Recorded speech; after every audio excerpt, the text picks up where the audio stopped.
Ya Bapak Ibu, adik-adik, anak-anak kami sekalian, sesi pertama ini kita membaca firman Tuhan dari surat Efesus. Ya, surat Efesus. Surat ini ditulis seorang Rasul Paulus. Surat ini ditulis dari penjara.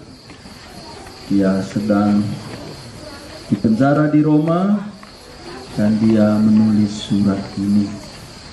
Surat ini ditulis kira-kira tahun 60 atau 61 Masehi.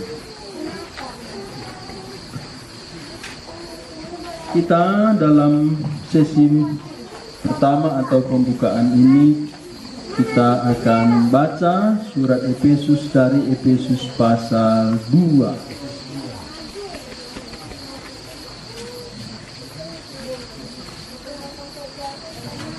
Pak Ginting pernah katakan bahwa jemaat Efesus itu jemaat yang paling dekat dengan orang karo. Hari itu saya dengar waktu ada sekolah di Kabancake, dan saya nanti alasan beliau mengatakan demikian. Pak Ginting berkata karena kalau Efesus kalau penyembah berhala katanya.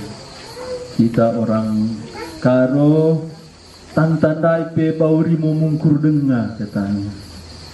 Ya nggak salah kalau rimo mungkur buat pecal kan. Ya. Tapi kalau mama saya dulu nggak pernah dia buat pecal jadi kai. Adik gulut nipina buat rimo mungkur.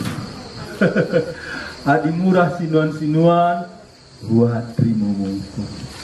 Tapi belum ada ku dengar di dunia ini banci sampai terima mungkur adi murah sinuan-sinuan. Betul, aku dulu tanam cabai, banyak kali buah cabai itu. Pertama panen itu harga 9.000 aku ingat, lalu 7.000, lalu 4.000, lalu 2.000. Oh, bagaimana Nina? Git koro pangir katanya, pangir kai aku bilang. Murah Cina dah, pangir ku pagi-pagi ya kata. Ya, kalau orang tua kan lah kayak kita setahanan kan gitu. Tapi pagi-pagi aku lengah bedak belum bangun dibanguninnya jam 6. Bedak bangun kai, pangir dah. Udah sikap mangkoknya situ, bunga-bungaan, tak berapa jenis itu. Ada di situ rimau mungkur, tak kampak. Lalu dibilangnya gini, nanti sampai di retapin pridikan rencana buat rimau mungkur papakan 4 kali kan bentrakan ke pudi, buang sial. Ku ingat terus. Kalau anak perana mah melakang ngerpang kan tutupi pakai anduk cepat-cepat ke tempat mandi. Dulu kan di kampung itu tapi di telaga ini kan. Walah gitu. Minggu sekali lagi bawalah cabai ke pajak singa. Tahukah harga berapa? 1.500. Akhirnya betul-betul nggak dipanen lagi cabai itu. Iya. Jadi itulah pengalaman sebagai ya orang karo. Tapi ke gereja juga. Mama itu suruhnya ke gereja. Tapi hari Minggu ke gereja ada begitu tadi murah sinuan-sinuan ambil rimau mungkur. Ya mungkin itu bisa alasan Pak Ginting mengatakan bahwa surat Efesus ini mirip dengan surat kepada orang karo yang sudah bertobat. Kita baca dari Efesus pasal 2 ayat 1 sampai ayat 10. Apa judulnya dalam Alkitab kita? Semuanya adalah kasih karunia. Ya, ada berbeda sedikit dengan bahasa karo. Bahasa karo ibas kematenari ku kegeluhan. Ya, memang ini satu-satunya kabar di bawah kolong langit ini tidak ada kitab mati dulu baru hidup. Iya, saya pernah itu pimpin KKR siswa di Ambon. Saya ditugaskan itu SMA Negeri 1 Ambon. Memang kalau SMA negeri apalagi 1, biasanya itu gurunya, muridnya itu ada sedikit gengsinya lebih dari sekolah yang lain. Saya masuk ke sekolah itu, anak-anak sekolah ini nggak mau diatur. Akhirnya saya berdiri, kita akan dengar firman Tuhan. Temanya mati dulu baru hidup. Langsung melek mata. Saya tanya kalian, saya bilang, hidup dulu atau mati dulu? Hidup Pak, katanya. Saya bilang, salah. Oh, kan diam. Ini gimana ini khotbah yang satu ini? Kutanya lagi, terang dulu atau gelap dulu? Terang Pak, katanya. Salah. Alkitab bilang, jadilah petang, jadilah pagi. Bukan dikatakan jadilah pagi, jadilah petang. Kalau jadilah pagi, jadilah petang, setelah petang itu kita tunggu apa? Tunggu gelap. Iya. Kalau menanti gelap, pengharapan itu makin gelap, ya kan? Sudah susah, tunggu makin susah. Lalu saya bilang, di Mazmur ada firman Tuhan, sepanjang malam ada tangisan, menjelang pagi ada sorak-sorai. Ini Alkitab. Jadilah petang, jadilah pagi, setelah pagi makin bersinar. Demikian Alkitab, mati baru hidup. Ya. Kita coba baca dari ayat 1 sampai ayat 10 secara bergantian. Ya, surat ini ditulis Rasul Paulus ketika dia di penjara, dan yang menerima surat ini jemaat Efesus. Ya, orang ini latar belakangnya penyembah berhala. Dan sampai hari ini patung-patung berhala masih ada. Ya, masih ada di sana. Kita baca bergantian, yang kaum pria atau bapak, pemuda, yang ganjil, baru yang ibu, juga pemudi, sama-sama yang genap. Kita baca secara bergantian. Mari kita pertama bapak atau pria, 2 ya. Kamu dahulu sudah mati karena pelanggaran-pelanggaran dan dosa-dosamu. Kami di dalamnya karena kamu mengikuti jalan yang ini. Dan bertambahlah merasakan penguasa dan rasa, yaitu roh yang sekarang sedang bekerja dalam orang-orang orang durhaka. Sebenarnya dahulu kami semua juga terhitung di antara mereka. Ketika kami hidup di dalam hawa nafsu daging dan menuruti kehendak daging dan pikiran kami yang jahat. Pada dasarnya kami adalah orang-orang yang harus dimurkai, sama seperti mereka yang lain.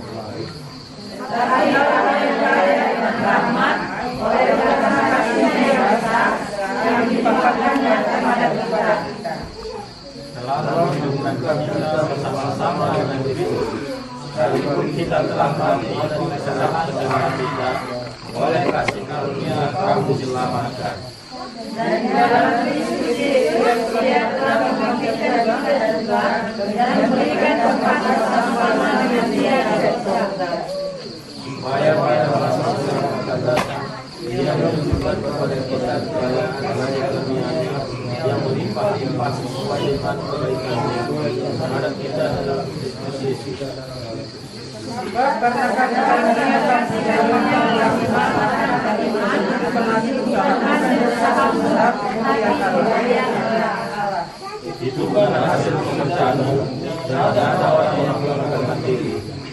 Karena kita ini buatan Allah, diciptakan dalam Kristus Yesus untuk melakukan pekerjaan dan baik, yang menciptakan alam dunia, yang mau supaya kita hidup di dalamnya. Ya, firman Tuhan ini mungkin sudah sering kita dengar.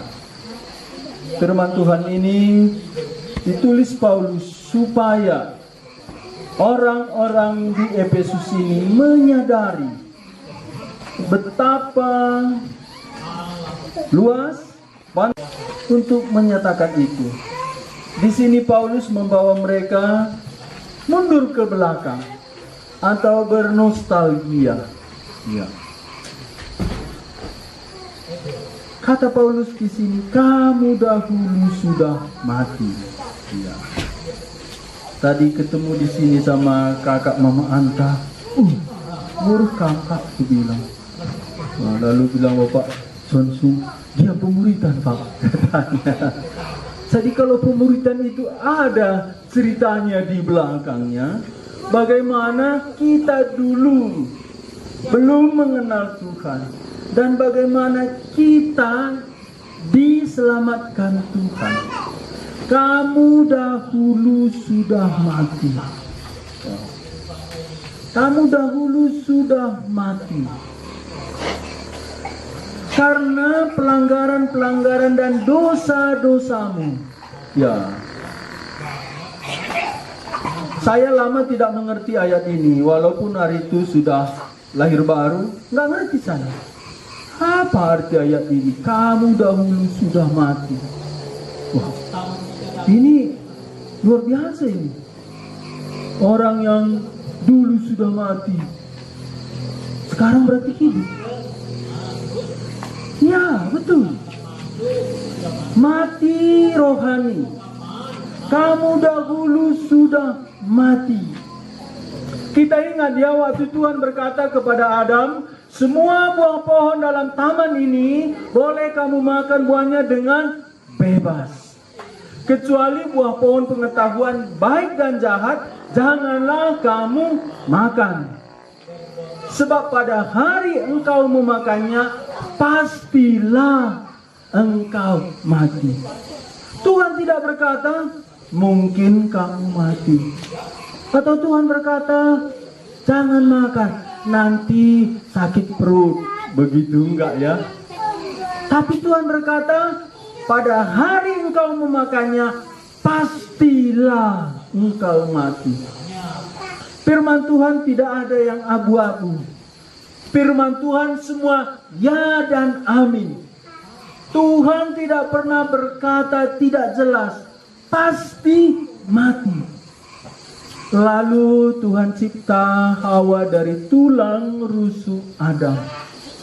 Setelah itu Hawa mendengar firman Tuhan dari Adam. Ya, makanya bapak-bapak ini disebut sebagai nabi, disebut sebagai imam di tengah-tengah keluarga. Nabi itu mulut Allah. Nabi itu dari Allah kepada manusia. Kalau imam itu kebalikannya, manusia kepada Allah. Jadi Adam itu sudah berperan sebagai nabi. Allah yang berbicara kepada Adam. Adam menyampaikan firman Tuhan kepada Hawa. Tuhan berkata semua buah pohon dalam taman boleh kita makan dengan bebas. Kecuali satu. Buah pohon pengetahuan baik dan jahat. Janganlah kamu makan.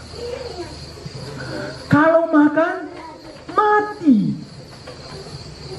Berarti pohon baik dan jahat ini bisa disebut pohon kematian. Pohon kematian. Jadi manusia itu di antara hidup dan mati, di antara Allah dan iblis, di antara baik dan jahat, di antara surga dan neraka. Jadi tidak ada seorang pun manusia enggak ke surga, enggak ke neraka.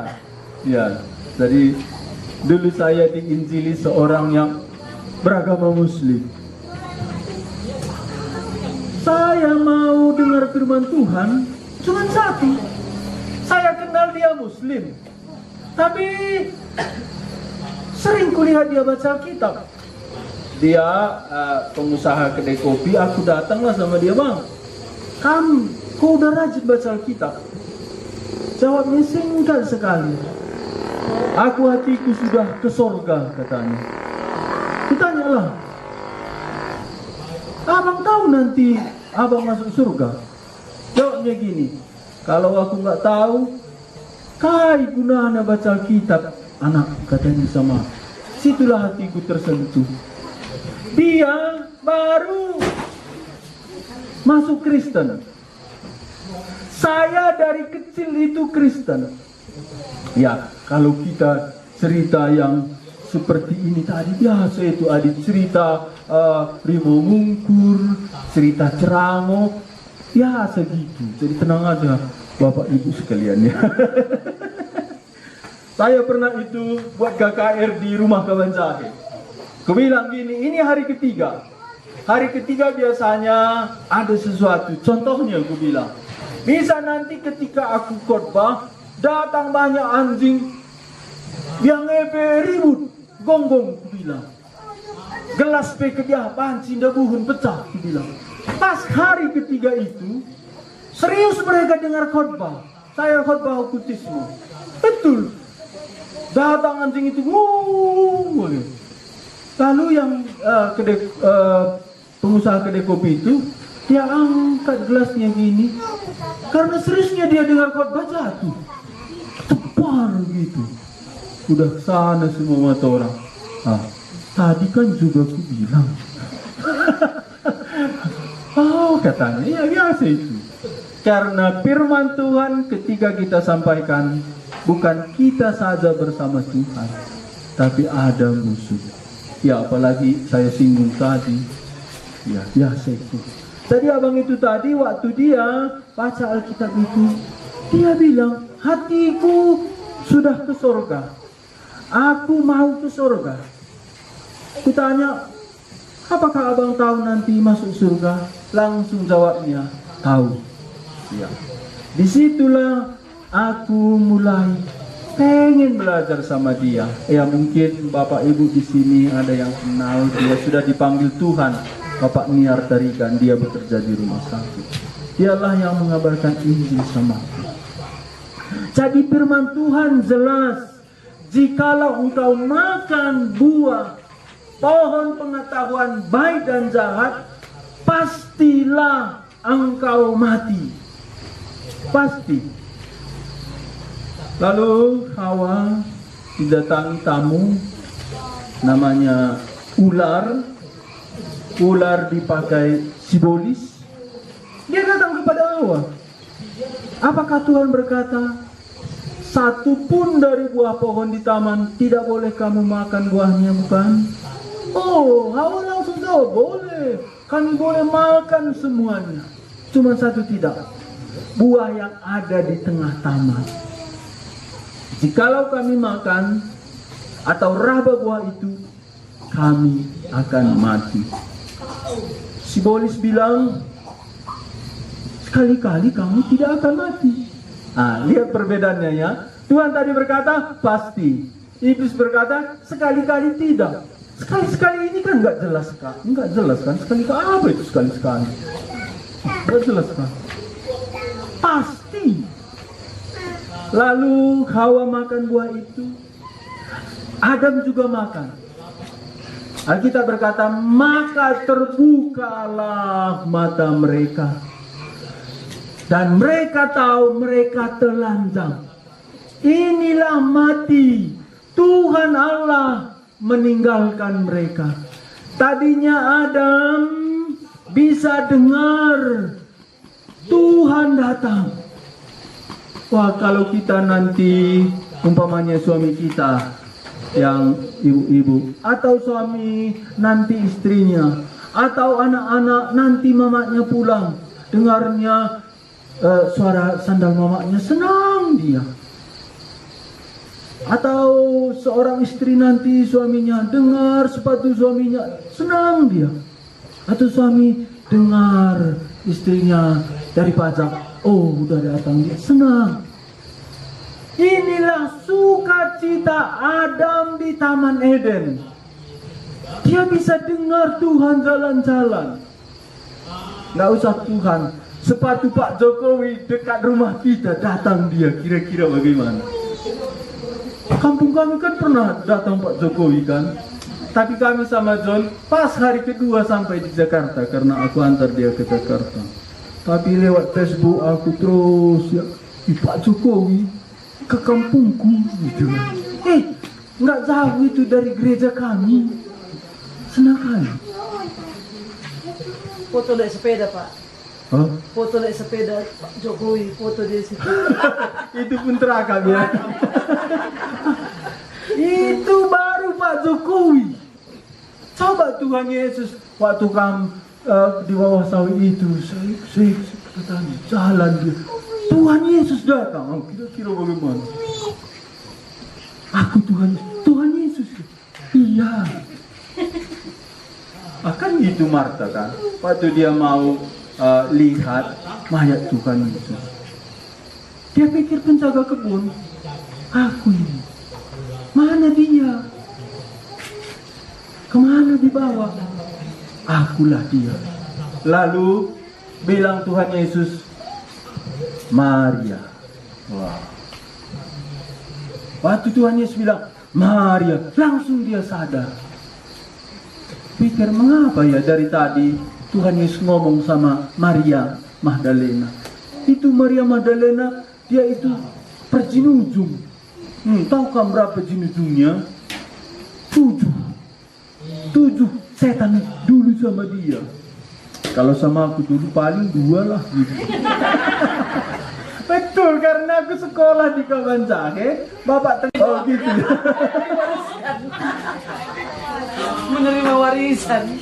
Ada Bapak tengah kami itu burannya itu dari perak. Di dalam itu ada jimatnya timah munuh. Nah, timah munuh katanya. Ugatin timah munuh itu bilang, entah ditembakkan ke monyet, monyetnya mati, pelurunya itu diambil. Entah ke elang. Lalu bilang begini, enda simrawan anakku katanya. Kalau kamu pergi sekolah ke Kawan Jahe, ini perkawalandu. Cuman ini bisa kukasih katanya. Kasihnya sama aku. Sekolahlah aku di SMA 1 Kawan Jahe. Selama ku pakai perkawal itu, cuma 3 bulan ku pakai. Karena apa? Karena biasa, nyaman aku tidur. Itu mau tidur seperti ada terus buka pintu kamar gitu. Kamu udah tadi ku kunci, ku bilang. Baru tutup. Woi, kulihat gitu, masa itu kuncinya? Lalu ku pala-palailah tidur. Taulah kamu kalau pala-palai tidur kan. Mulai terpejam mata ini, ku dengar orang masak di dapur karena kamar kami itu sama adikku di sana, si pemeran kami di belakang. Bukan ada orang masak, ada orang ambil piring, ada kukur kelapa. Dulu kan kelapa ini bukan di apa kan? Iya, diparut, dikukur, krok. Kok ada gitu malam-malam gitu? Ku beranikanlah, ku lihat ke dapur, apapun nggak ada. Hidupkan lampu cecak, kecoak di situ. Dari mana suara ini tadi? Itu 3 bulan udah mulai aku curiga. Bukan kawanku ini yang buat perkara ini, kupikir. Tadinya kan itu perkawal. Tapi yang udah curiga aku. Mungkin ini yang ganggu gitu. Akhirnya di sekolah, ini Bura. Ini saya perlu nak aku bilang.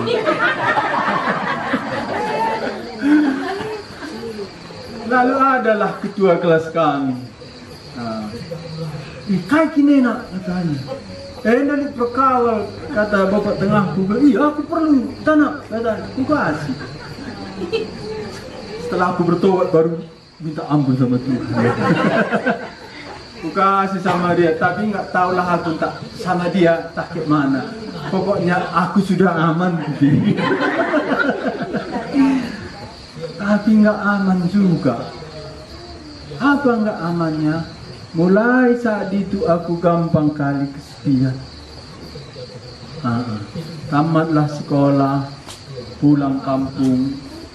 di rumah bapak di kampung itu banyak bambu gitu. Daun bambu itu kalau ditiup angin kan kena atap rumah saya. Sepertinya hatiku ini digores-gores gitu, sakit kali, sepi sekali. Jadi mulai saat itulah aku mencari apa arti hidup. Apa artinya ini? Semenjak Adam berdosa, Tuhan meninggalkan dia. Alkitab berkata, maka terbukalah mata mereka, dan mereka mengetahui bahwa mereka telanjang. Itu ada sesuatu yang kurang, sehingga mereka ambil daun nahara menjadi baju mereka. Kenapa? Karena Tuhan meninggalkan Adam Hawa. Ada satu yang hilang dari hidup mereka, persekutuan dengan Tuhan, sehingga mereka merasa kurang. Orang berdosa ini merasa kurang. Ya, kalau saya melayani ke sekolah kan saya parkir mobil. Sering kali itu sebelum bahkan saya istirahat di mobil. Oh, anak-anak SMA di kaca ini, aku tahan napas di dalam ini. Apa ya anak SMA? Aku pikir sering mutar-mutar di depan kaca. Kalian ada di sini anak SMA? Kira-kira berapa kalinya lihat kaca satu hari? Sering juga ya? Yang sudah tua ini dulu pernah SMA. Iya, mantan SMA. Kenapa SMA pakai kangen? Oh, pakai kangen. Sekali ketiga, kejumpa tiga, Mama. Kita merasa kurang gitu. Endang bantuan dana dingkan kita. Jadi mati rohani itu kita berpisah dari Tuhan. Tuhan yang mencipta kita. Waktu pemuda ini tadi retreat, saya ketemu firman Tuhan itu mengkagumkan saya. Dari Mazmur 139, Daud berkata, Engkaulah yang membentuk aku dalam rahim ibuku dan menenun buah pinggangku. Wah. Lalu aku belajar apa itu menenun. Akhirnya ku cari-cari informasi, dapatlah aku bahwa manusia yang di bagian kesehatan mungkin mengerti. Tapi saya banyak belajar ini karena kekaguman ayat itu. Manusia itu ada 23 kromosom, 23 pasang. 22 pasang itu untuk memelihara sifat dari orang tua kita, papa kita, ibu kita. Dan satu pasang kromosom itu adalah menentukan jenis kelamin. Kalau perempuan kromosomnya itu yang satu pasang itu jenisnya XX. Kalau laki-laki XY. Jadi sel telur itu ada kromosom yang menanti itu XX. Kalau laki-laki bisa X, bisa Y, spermatozoa. Ini kita semua di sini sudah SMP, SMA. Lalu ketika sel telur itu dibuahi, kromosom ini melebur. Tapi di dalam kromosom ini bukan saja kromosom, tapi ada genetik. Yang membuat saya heran itu satu sel. Dan sel ini punya inti sel nukleus. Dan di dalam inti sel ini kromosom. Lalu di dalam kromosom ini ada gen genetik. Lalu genetik ini disusun DNA. Satu sel saja sudah kecil.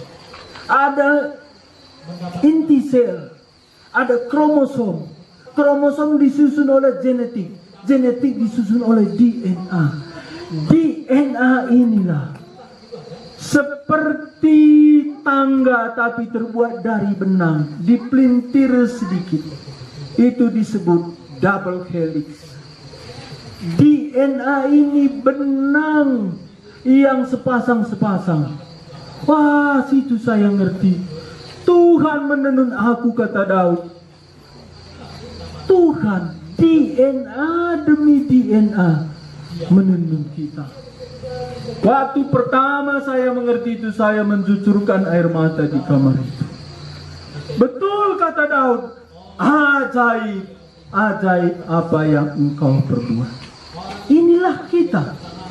Lalu kita diberikan napas hidup. Jadi kita ini dua unsur.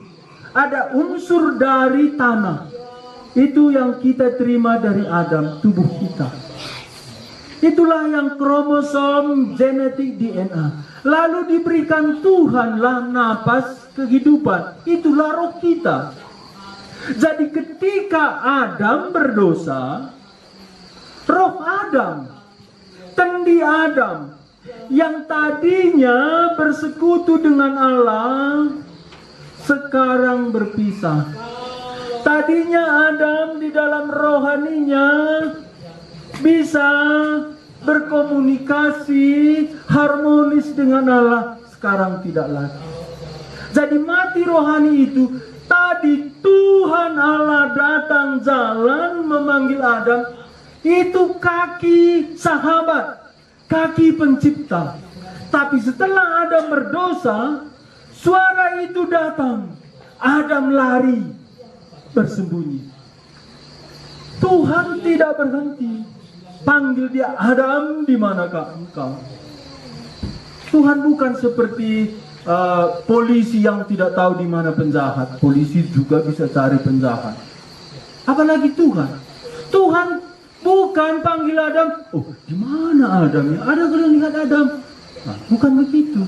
Tuhan tahu persis di mana Adam. Tapi Tuhan bilang, Adam, di mana kamu? Apa artinya? Artinya di mana perjanjian kita, Adam? Kita sudah berjanji semua buah pohon dalam taman boleh kamu makan buahnya. Tapi engkau sudah melanggar. Di mana janji kita? Adam menjawab, aku takut. Ah, inilah mati rohani. Tuhan yang tadinya dirindukan Adam, sekarang sudah takut. Tuhan yang tadinya enak didengar Adam dalam telinganya, oh datang lagi penciptaku, oh datang lagi penenunku. Adam juga kan dibentuk pakai tangan. Semua binatang tidak ada tangan Tuhan yang membentuk. Adam dibentuk dengan tangan Tuhan. Setelah dibentuk, dihembuskan napas hidup. Lalu hiduplah Adam. Adam ciptaan Tuhan segambar dan serupa dengan Adam. Sehingga Adam takut. Kenapa? Ketika kita mati rohani, kita bukan saja berpisah dengan Allah. Tetapi Alkitab berkata, kita bersahabat dengan iblis dan kita menjadi musuh Allah. Sehingga ketika Adam dan Hawa berdosa, Tuhan berkata kepada iblis, aku akan membuat permusuhan antara engkau dan perempuan ini, antara keturunan perempuan ini dengan keturunanmu. Keturunan perempuan ini akan meremukkan kepalamu. Keturunan perempuan Tuhan Yesus meremukkan kepala iblis. Inilah cara Tuhan memisahkan kita dari iblis. Jadi setelah Adam berdosa, kita keturunannya, kita semua sahabat iblis. Oh, kita bilang, aku gak mau sih sahabat iblis. Sahabat anta aja, gitu kan, daripada sahabat iblis. Tapi firman Tuhan dari Efesus yang kita baca, otomatis itu jadi sahabat kita. Ayo kita kembali ke Efesus pasal 2. Makanan dan setelah mati. Kita baca sama-sama ya, ayat 1 sampai 2.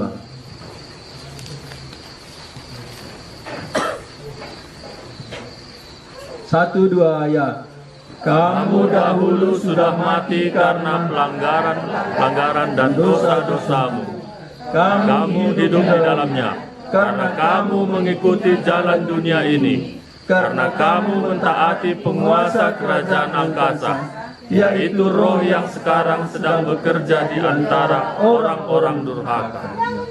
Kamu dahulu hidup di dalamnya. Dalam apa? Dalam dosa dan pelanggaran.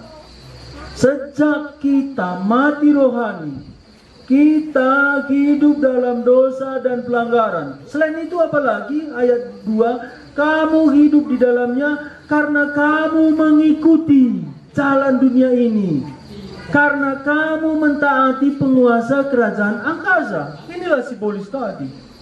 Jadi tidak ada kita itu netral. Cuma dua manusia di hadapan Allah. Mantan bandit atau masih bandit. Mantan kawan iblis atau masih kawan iblis. Iya. Makanya kalau iblis lihat aku bilangnya, itu mantan kawanku, katanya. Tapi mungkin juga bilangnya juga, itu kawanku. Kan gitu pelayanan ke Efesus ini. Ada yang namanya itu anak Skewa. Skewa ini siapa? Katanya dia imam, nabi.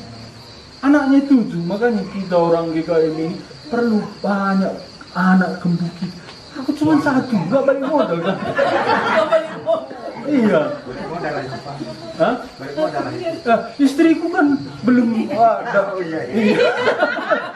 Cuman aku, istriku bilang, kamu mencari teman main bola, kata.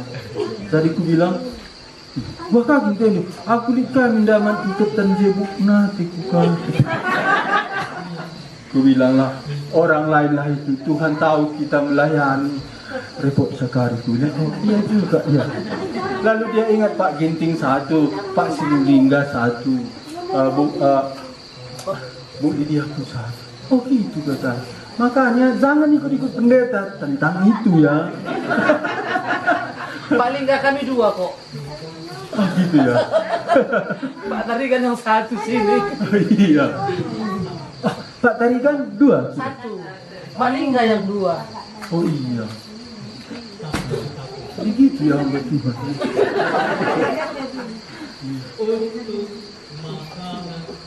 Jadi tidak ada yang netral. Kamu dahulu sudah mati dalam pelanggaran dan dosa-dosamu. Kamu hidup di dalamnya. Demikian sekarang orang-orang durhaka dikuasai penguasa di awang-awang. Anak-anak Skewa tadi 7. Kerjanya apa? Bukan PI kabarkan Injil. Coba disinikan ke Tanjung Langkat, ke sana ke sini, PI bagi Alkitab sampai di Raja Bernang. Gimana? Kabarkan Injil. Kalau anak Skewa ini enggak, kerjanya itu usir setan. Oh, usir setan. Paulus gak pernah kerjaannya usir setan. Pernah dia usir setan, tapi dia PI. Anak Skewa ini kerjaannya usir setan. Dia cari-cari orang yang kerasukan setan. Suatu hari dia ketemu orang yang kerasukan setan. Wah, ini ada pelayanan.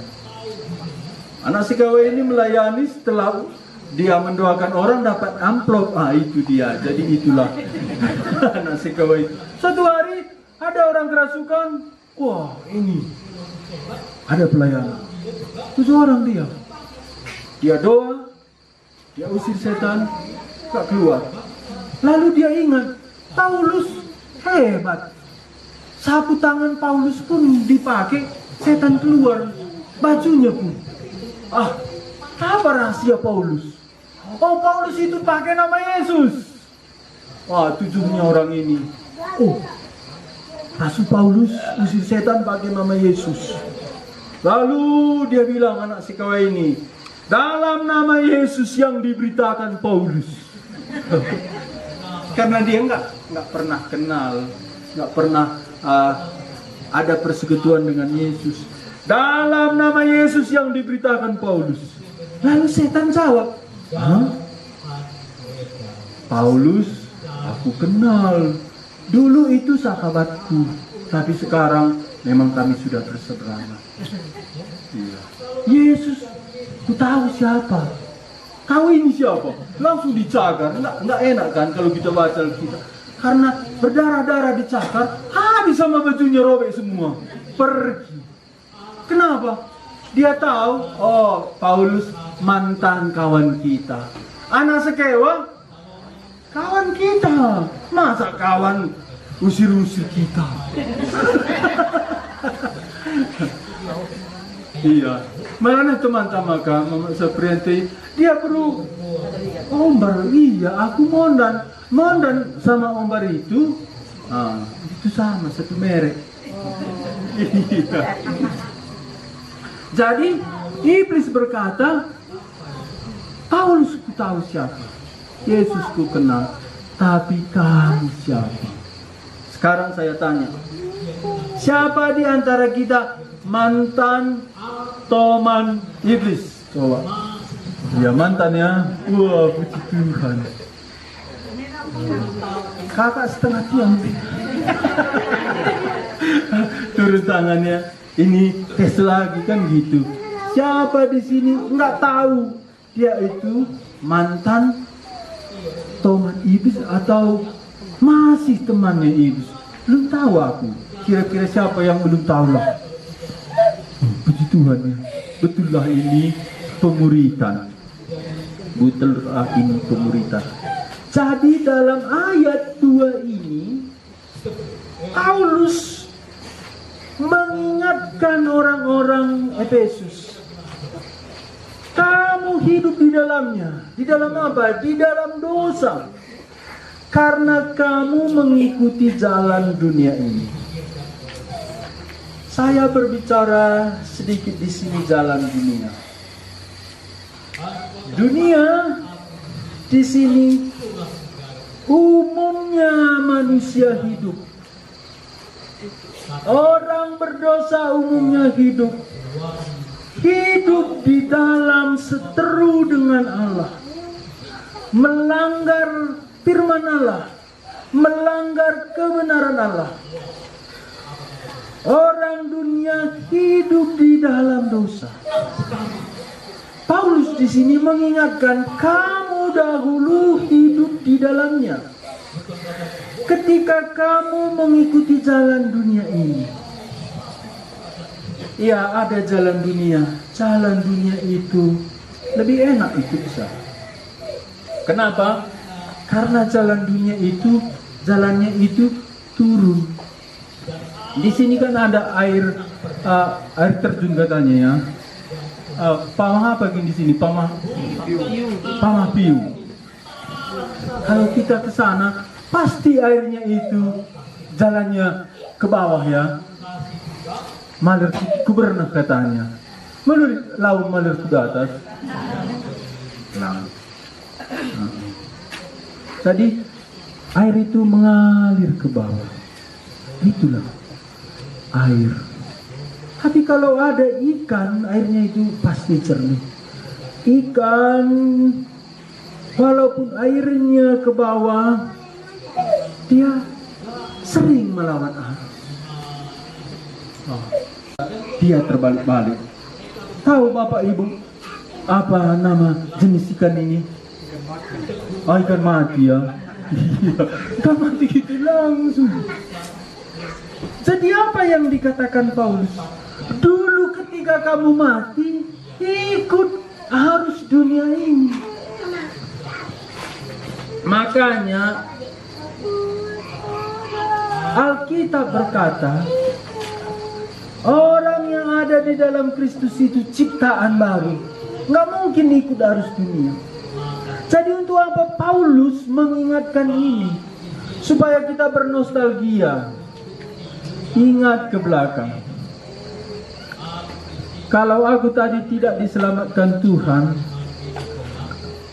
aku gominda Bundari siap-siap guna Bapak Aron. Karena dari aku SMA, Bapak Aron lah, engkau maka aku bilang, kam bere-bere kembaran, Bapak Andu bere-bere kembaran, kam bere-bere kembaran. Kuta enda si mantek kita kalau kembar. Ya makanya kam bapak. Saya kok bayangkan tadi kalau aku tidak diselamatkan Tuhan, pakai bega bulu, bagi bulang-bulang, pakai je, bisa gesting bantan. Kalau aku ingat, kemana lah aku dulu berpikir. Inilah ikut arus dunia. Bagaimana dengan kita? Kami nande bapa, kamu pikir-pikir jenda betua. Kayaknya perubahan bas geluh dulu. Engkau kenca selamatkan Tuhan Yesus sudah kamu. Kayaknya si engkau lana ikut kendu kebiasaan doni si jahat. Adi si menghuni mah wajar ikutkan. Umpamana Muhammad terkalim buku bagi erkeleng ate. Tapi ada sebagian dari kebiasaan dunia ini.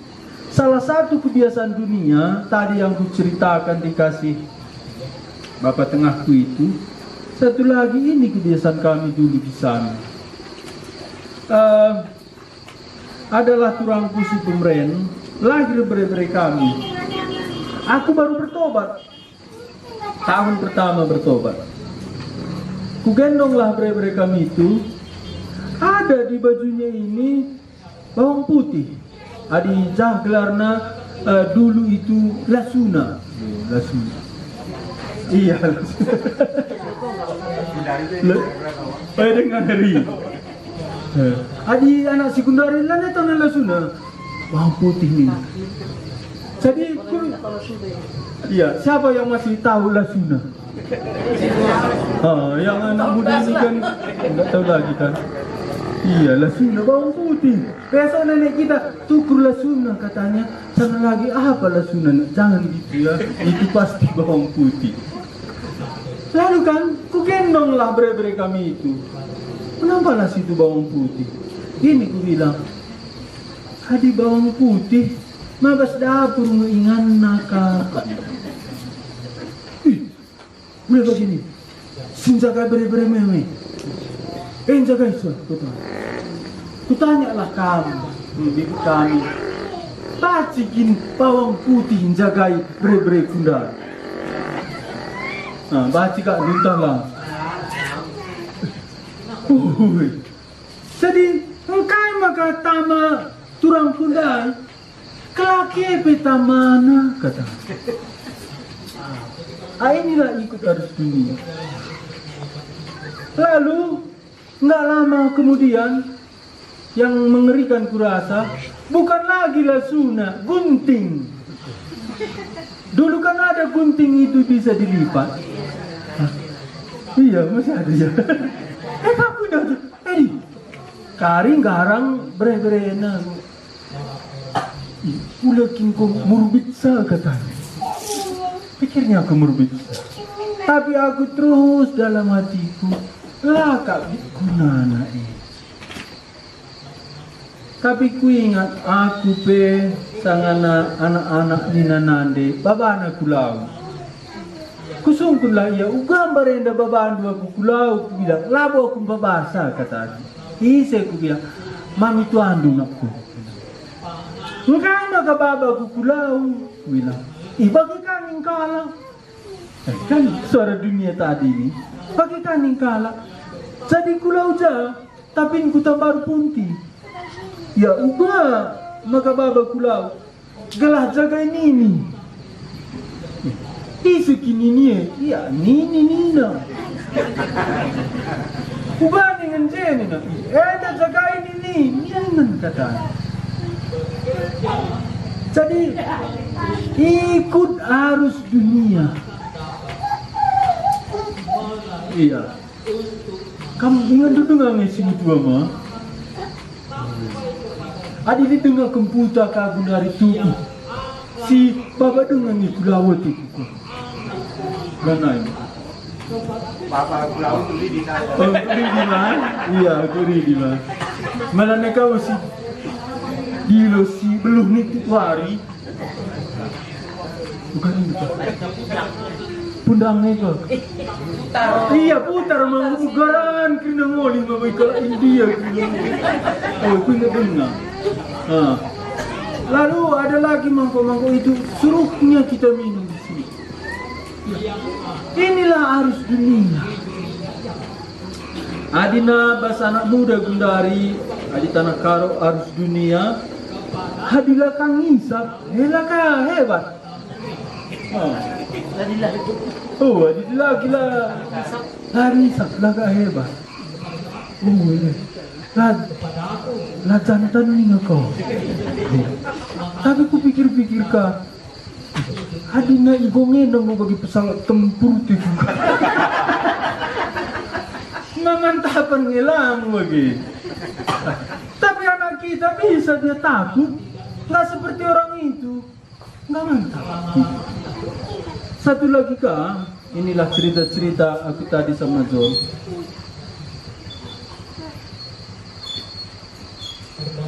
Ini ada lagi foto si Anu. Dia kan masih tamat SMA barusan itu iya. Tapi dia udah foto ini sama pacarnya. Lalu sama pacar tamat SMA. Janganlah, aku bilang.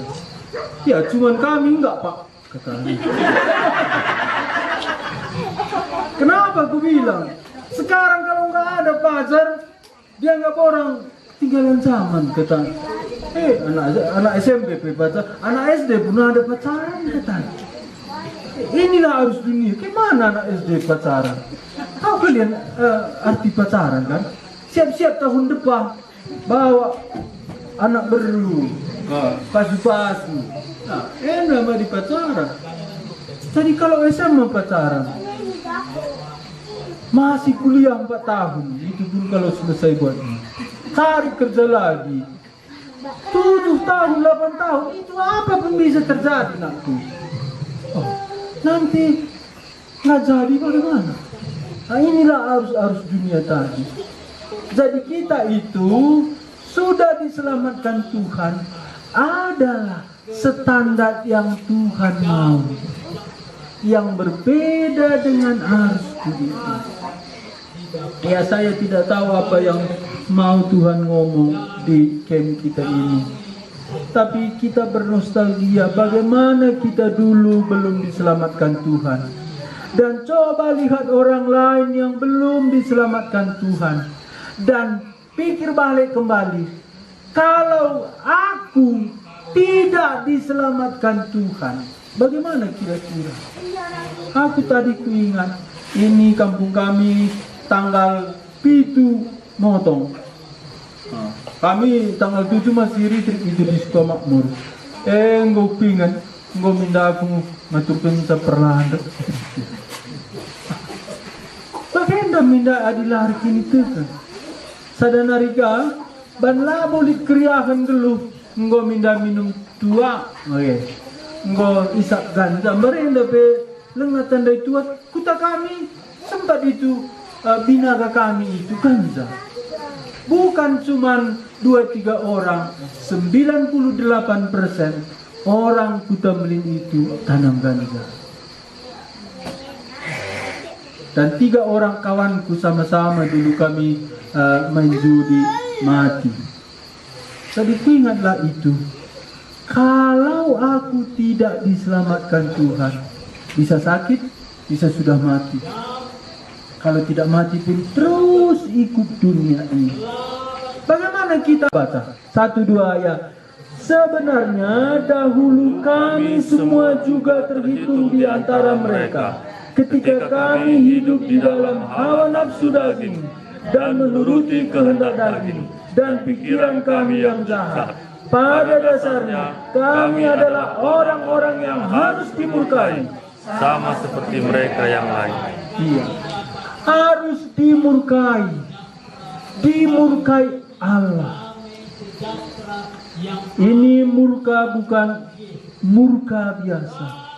Ini Allah pencipta langit dan bumi.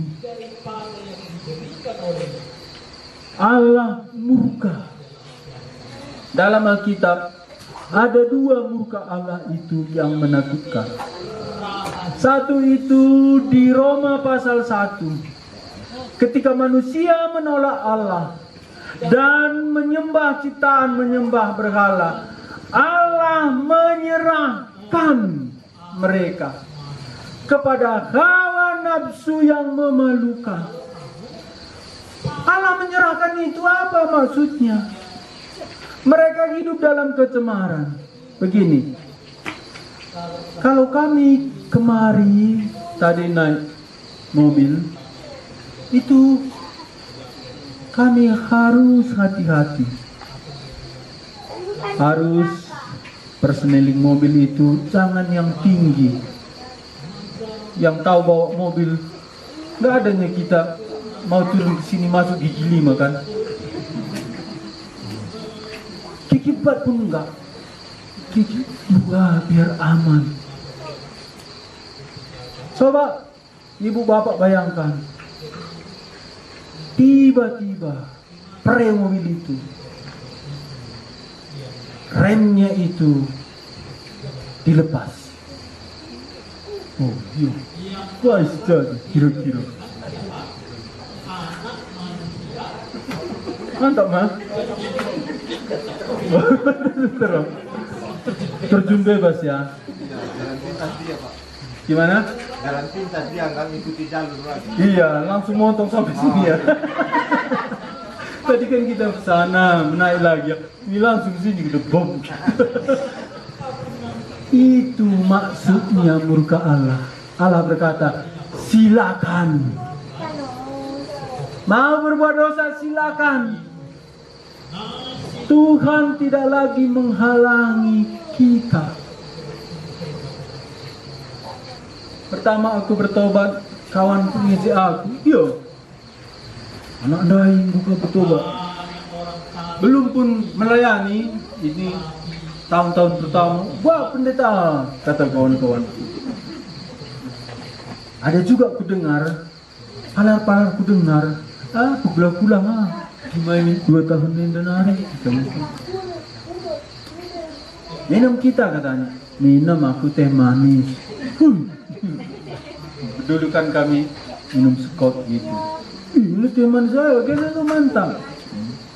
Lagi pulah-pulah nak. Ada lagi bapak kosku, aku dulu kos persis di seberang Sutra itu.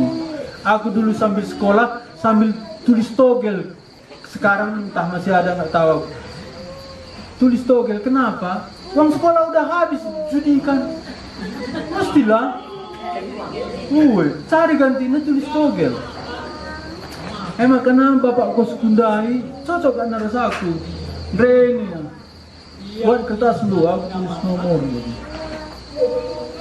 Lu kali sen, lu kan bayar uang sekolah. Lanjut ke studi.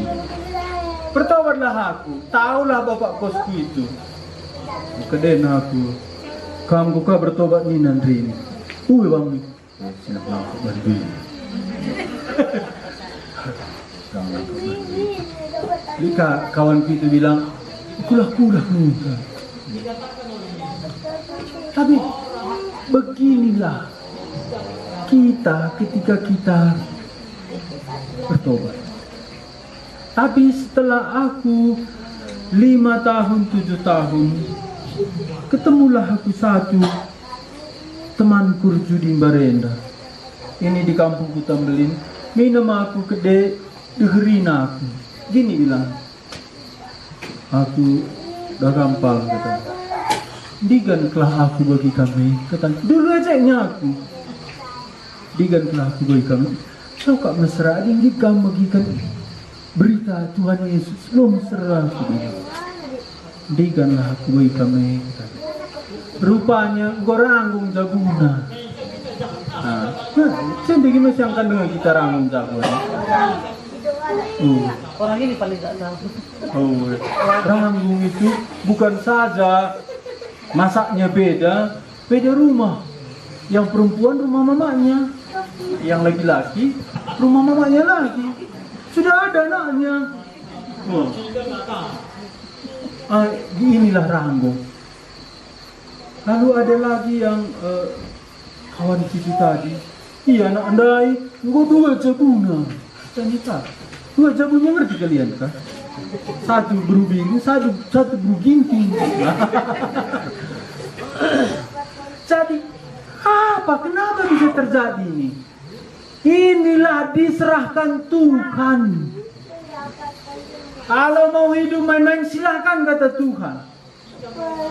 Inilah murka Tuhan. Tuhan membiarkan kita berdosa. Dan kita pikir, ya aku bebas. Dan di kitab Roma, selanjutnya itu, perempuan jatuh cinta sama perempuan. Di sini nggak tahu aku tak ada, tapi ketiga panah pernah datang 2 orang. Kulihat kompak kali dia. Rupanya jemaat kita sudah layani. Engkau kebiasinan. Tapi di berdua nih. Enggak maka kubaba. Gusi genana ya ugalah kusirang sakit. Umpamanya ya, satu Dewi entah ada di sini mama, satu Tiwi, kan sama-sama ya. Udah jatuh cinta orang itu. Ada lagi dulu laki-laki sama laki-laki. Ini semua murka Allah. Tapi ada lagi murka Allah, yaitu hukuman kekal. Jadi kalau kita tidak diselamatkan Tuhan, yang 2 ini murka Allah. Di dunia ini bebas kita berbuat dosa. Aku satu saja tadi tidak ditolong Tuhan, hisap ganja itu udah bahaya. Makanya setelah bertobat, aku sakit. Dironsen kan, ada sebesar biji labu ini di paruku ini. Aku bilang sama dokter, karena dia tahu aku sudah hamba Tuhan. Ini mungkin dulu sering naik sepeda motor, dingin-dingin hujan-hujan katanya. Kenapa aku bilang? Mungkin dulu sering hujan-hujan, tidak pakai jaket, terganggu parundu katanya. Dalam hatiku, labu karena aku naik kereta. Gulungnya dirusuh begitu. Kena. Jadi ada murka Allah di dunia ini, dibiarkan Allah kita. Coba kamu pikir kalau Tuhan terus tadi membiarkan aku buat dirimu mencurndai, buat ke perkawan rai, kai si jahat. Renindu, ikai pelang. Coba lihat orang-orang yang di bawah penyembahan berhala. Baru-baru ini aku buat wawancara di Singa. Kupaparkanlah akibat-akibat penyembahan berhala. Dan salah satu akibat penyembahan berhala, bagaimana Raja Saul bunuh diri. Adi lagi na bertobat anak Singa. Lip kari lalak kita kenena kalak bunuh diri kibila. Besoknya langsung ada orang bunuh diri. Lalu datanglah pertuannya itu. Silayanilah terus anak kita bunda. Karena dalam tahun-tahun terakhir ini tiap tahun ada orang bunuh diri di sana. Dan ada hari itu satu nggak mau gerejanya itu liturgikan di sana. Karena aku pernah melayani di sana, nggak kamu liturgikan di sana katanya.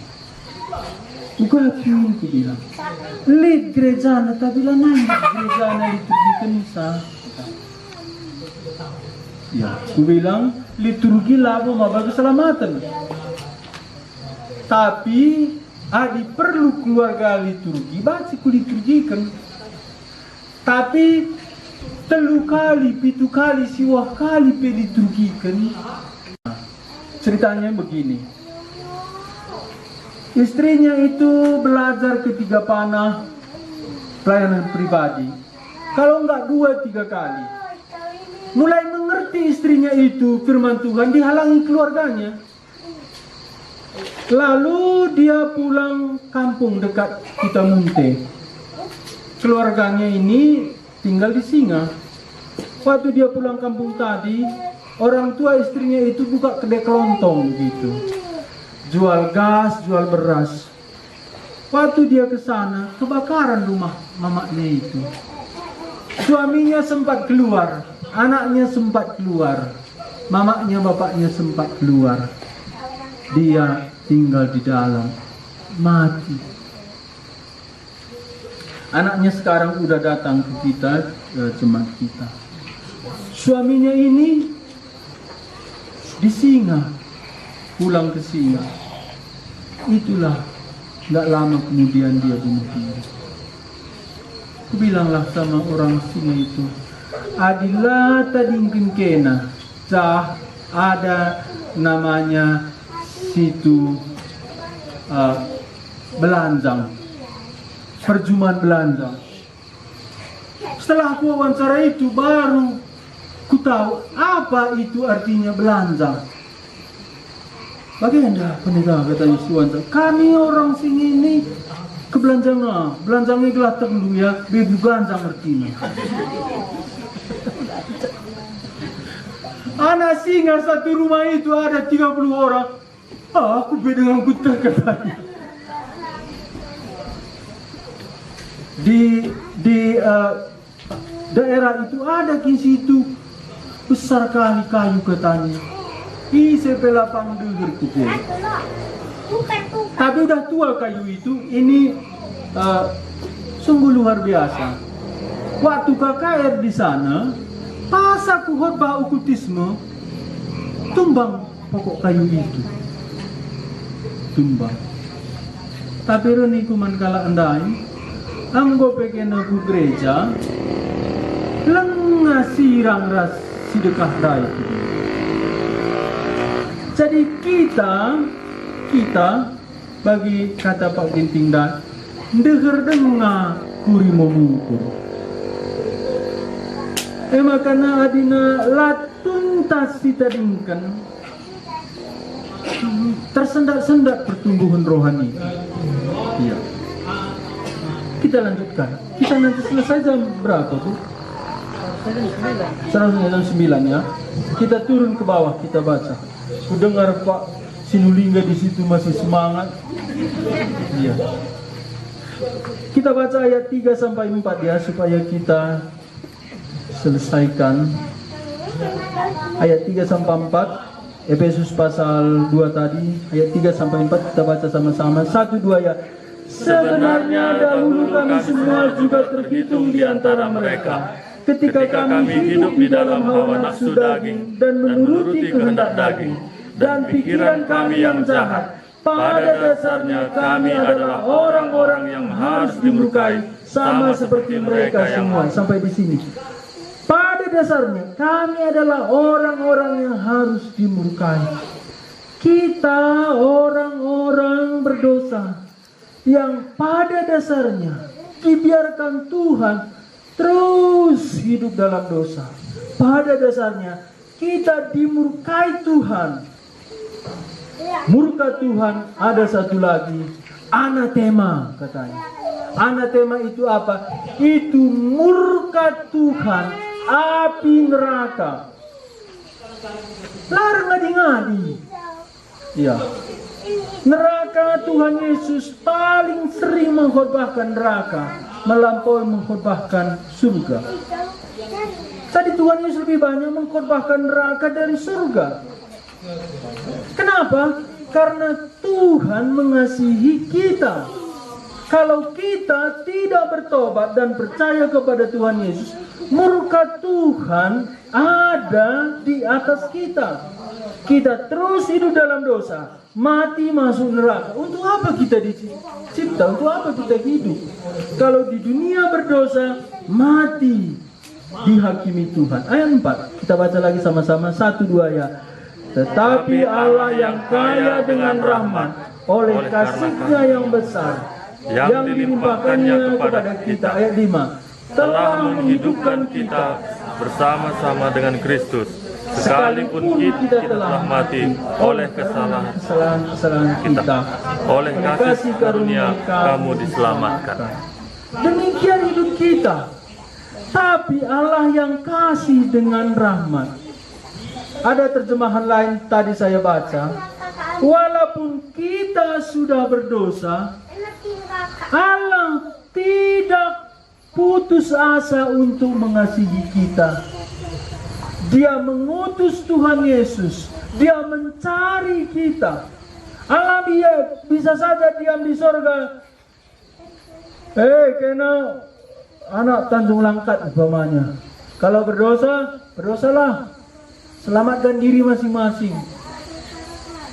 Kena kalau berdosa, cari jalan selamat sendiri. Kalau Allah berkata demikian, bagaimana nasib kita? Orang berdosa, kau tadi berdosa, cari jalan selamat sendiri. Agama yang lain itu, semua agama berusaha menyelamatkan diri. Tapi tak ada satupun orang yang berusaha menyelamatkan diri selamat. Karena keselamatan mesti dari Tuhan. Ini isi kitab Nabi Yesaya. Keselamatan dari Tuhan, keselamatan dari Tuhan. Jadi di sini Tuhan tidak putus asa. Tuhan tidak berhenti untuk mengasihi kita. Bagaimana setiap kita ada cara Tuhan. Saya itu setelah dengar Injil kira-kira 1,5 tahun atau 2 tahun baru bertobat.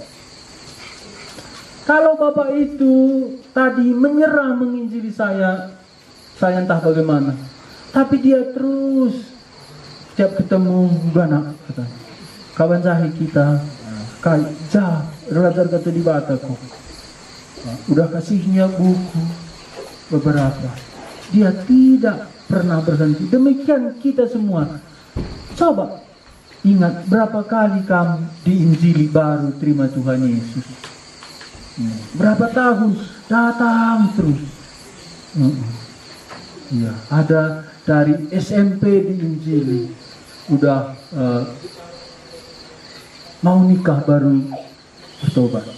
Ada udah tua, tapi ada datang pun mati tidak bertobat. Itu jangan kita ya. Iya. Coba nanti mau tidur, ingat bagaimana kita bertobat. Ayat 6, dan di dalam Kristus Yesus Ia telah membangkitkan kita. Ini kematian rohani tadi dihidupkan. Juga sudah kita nikmati kebaikan Tuhan, tapi nanti jauh lebih lagi. Jadi Tuhan menyiapkan satu pesta di sorga. Ya, makanya di kitab Wahyu itu enak kita baca ya. Ada pesta anak domba di sana. Dia yang pernah tersembelih duduk di tahtanya. Semua penatua-penatua itu memberikan mahkota kepada dia. Engkau layak menerima dia, menerimanya. Engkau layak menerimanya. Semua pujian diberikan kepada dia. Di kitab Wahyu dikatakan, bahasa karo, aku ingat, iapusi di bata meiluh anakna. Ya. Kalau anak itu nangis, sedih dia, kira-kira apa yang dia perlu? Kita pernah sedih nangis? Pernah ya waktu kecil ya. Aku paling sedih itu, bapakku pergi 2 tahun gak pulang. Lalu ada mama tua aku, bilangnya sama mama aku, Darami Sianunda maksudnya bapak aku. Kami itu di Kutambelin, bapak aku ini pergi ke kota Sani. Ada pesta di Martelu, kesanalah bapakku ini. Ikut aku bawa mamaku. Itu sedih sekali. Udah 2 tahun gak ketemu bapak. Jumpa ras mama. Berenda iya, laos rubati. Terus kaya rubati sih. Aku long ngoli kata bap. Dia sana mah pernah ngelandik ya. Bapak itu anak bertelur. Aku ingat di Jambur itu. Pengen kali aku dipeluk bapak. Makanya kalau John ini dekat kali aku sama dia. Karena bapakku itu laus-laus, saya gak dilar di bata, laus-laus. Tapi Dungna gini bilangnya, Litsenmu katanya lah, kasihnya lah aku 1000. Tapi itu aku kelas 4 SD kurasa. Aduh, memang bukan galau nih. Lalu peluknya lah aku sekali si Pegulas itu.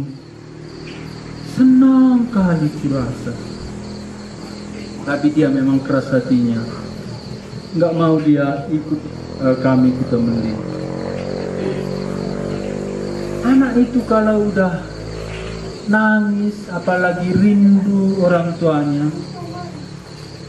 itu senang kali dia dipeluk. Tadi ini cerita lagi saya. Jemaat di Tiga Panah itu ada kerja di Kalimantan.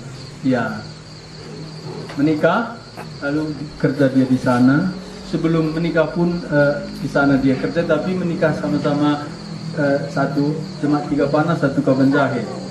Anak kakak Mamak Nata, yang perempuan itu anak kakak Mamak Mega. Menikahlah orang itu, anaknya itu. Lalu udah 2 anaknya. Waktu satu anaknya datang dia, ini udah 2. Satu masuk SD, satu umur 3,5 tahun. Waktu orang tuanya itu datang, langsunglah bawanya anaknya itu sama aku. Ini bolang nakku, katanya sama anaknya ini. Bolang, kata anaknya tadi. Iya, bolang dulu katanya, karena bapaknya panggil bapak sama aku. Datang dia hari Minggu tadi, bolang katanya. Langsung berdua ke pelukanku. Lalu foto bapaknya. Mau kan bahaku. Lari lagi dia, dekatinya aku. Aku kan sebentar lagi bolang katanya. Apa? Mau kata, peluklah aku bolang. Peluklah aku bolang. Kemana King? Anak ini, aku bilang sama mama juga. Senang kali dia sama aku. Peluklah aku bolang. Aku peluk, baru pergi dia. Kan ngorban lagi aku. Dulu lagi aku di kursi kayak gini. Dekatinya lagi. Dekat lagi dia. Masuk dia naik lagi. Aku bilang, aku mau duduk. Dia mau duduk. Apa yang mau ku sampaikan? Bagaimana kalau Tuhan yang peluk kita, yang sapu air mata kita? Inilah kebaikan Tuhan yang dikatakan ayat 7 ini, supaya masa yang akan datang. Sebenarnya ini hanya imajinasi saya, tapi pasti lebih dari itu. Kita baca ya ayat 7 ini, 1, 2 ya. Supaya pada masa yang akan datang, Ia menunjukkan pada kita kain kasih karunia yang melimpah sesuai dengan kebaikannya terhadap kita dalam Kristus Yesus.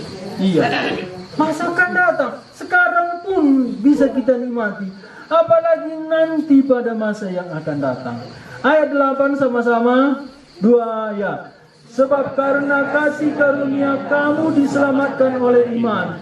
Itu bukan hasil usahamu, tetapi pemberian Allah. 9. Itu bukan hasil pekerjaanmu. Jangan ada orang yang memegahkan diri. Karena kasih karunia kamu diselamatkan oleh iman. Hanya Kristen, hanya Alkitab mengatakan kasih karunia. Semua yang lain itu melalui perbuatan, ditimbang, sehingga tidak ada yang pasti diselamatkan. Saya kalau ke Jakarta itu senang ketemu dengan orang-orang Muslim yang radikal itu. Karena kalau dia cerita sama kita, dia itu cari kesalahan, tapi dengar saja.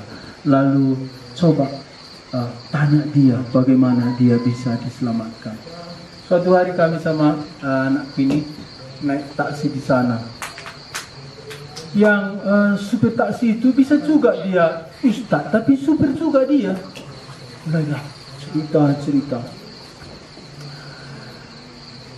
Bolehkah kita lebih serius cerita? Aku bilang, boleh Pak, katanya.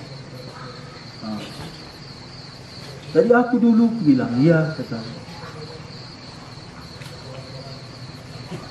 Pernah Bapak dengar kalimat 8, sebab dengan kasih karunia kamu diselamatkan oleh iman.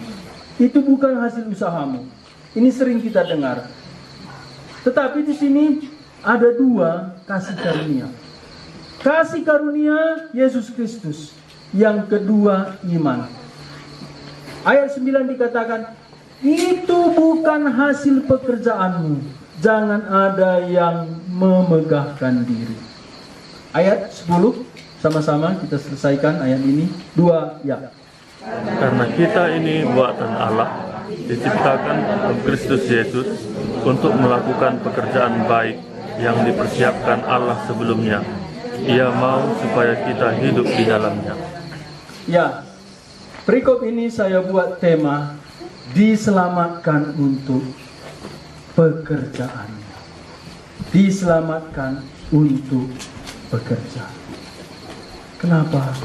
Karena dari semua, satu alasannya, Allah mengasihi kita.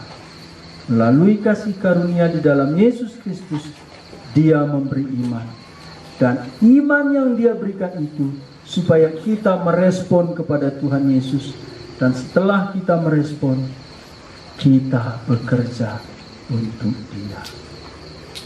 Sampai di sini sesi yang pertama ini. Sebelum tidur, saya mohon kita semua Bapak Ibu, anak-anak kami, coba ingat bagaimana Tuhan menyelamatkan kita. Dan coba bandingkan kira-kira bagaimana tadi hidup kita kalau tidak diselamatkan. Dan sekarang bagaimana respon kita ketika kita sudah diselamatkan. Sebelum serahkan kepada MC, mari kita berdoa. Tuhan, kami di sini karena Tuhan mengantar kami. Firman-Mu membawa kami ke dalam hidup kami ketika kami masih di dalam dosa. Ketika kami mengikuti penguasa-penguasa dunia ini, kami hidup di dalamnya. Kami orang-orang yang layak dimurkai. Tetapi Tuhan di dalam Kristus Yesus membangkitkan rohani kami, menghidupkan kami, supaya kami melihat masa yang akan datang, kebaikan Tuhan yang berlimpah-limpah, yang tak pernah berhenti. Tuhan sudah membawa kami ke tempat ini, dan pertemuan malam ini, pertama kami merenungkan firman-Mu, kami boleh ingat bagaimana Tuhan menyelamatkan kami. Jikalau malam ini kami akan istirahat, Tuhan tolong pulihkan kekuatan kami, terus Tuhan layani kami. Dan untuk besok,